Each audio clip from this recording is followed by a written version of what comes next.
મોરબીમાં આજે સર્વ હિન્દુ સમાજ સાથે મળી પશ્ચિમ બંગાળમાં જે ઘટના બની રહી છે હિન્દુ પર અત્યાચારની તેના વિરોધમાં આવેદનપત્ર આપી રાષ્ટ્રપતિ શાસનની માંગ કરવામાં આવી છે।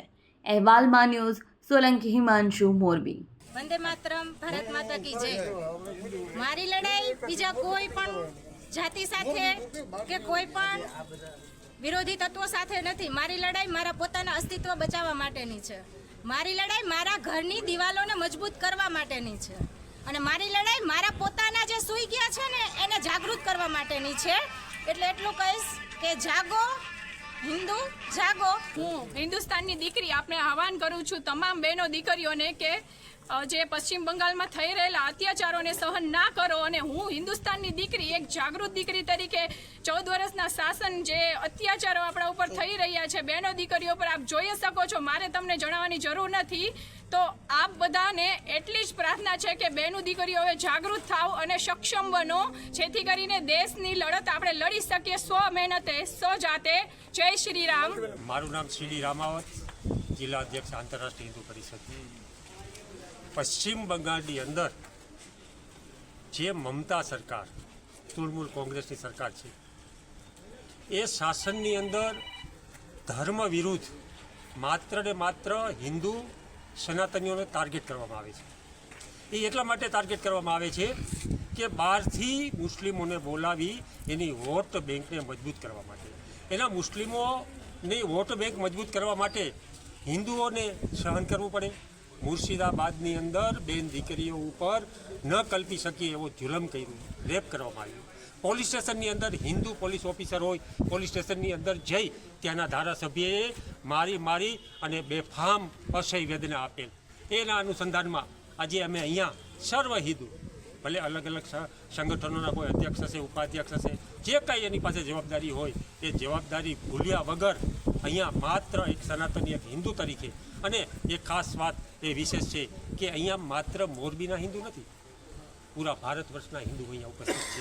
અને અમે મહામહિમ રાષ્ટ્રપતિજીને જે આવેદનપત્ર આપવાના છીએ એ આવેદનપત્રની અંદર એક વાત અમારી એ છે કે આ બંધારણ વિરુદ્ધ એક ધર્મની વિશેષ સરકાર બની ગઈ હોય તો આ સરકારને બરખાસ્ત કરી રાષ્ટ્રપતિ એ બંગાળનો વહીવટ પોતાના હસ્તક લઈ અને રાષ્ટ્રપતિ શાસન ત્યાં લાગુ કરે એવી અમારી સમગ્ર સનાતન હિન્દુ ભાઈઓ અને બહેનો અને માતાઓની લાગણી છે।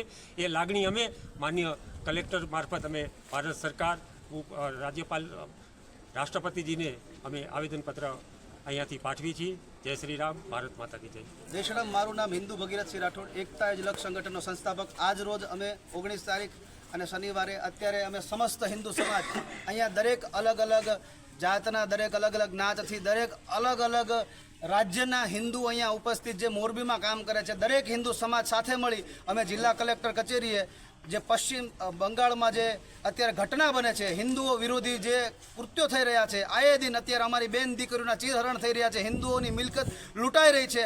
અને તમે જોઈ રહ્યા છો કે જે જિહાદીઓ જે ભૂખ્યા વરુની જેમ અમારા હિન્દુઓને રહેસી રહ્યા છે, ત્યારે ભારત દેશની અંદર અમે રહીએ છીએ। ભારત દેશ સંવિધાનથી ચાલે છે, છતાં પણ જો શરિયાથી ચલાવવાની એ કોશિશ થઈ રહી છે તો હિન્દુ આ સહી નહીં લે।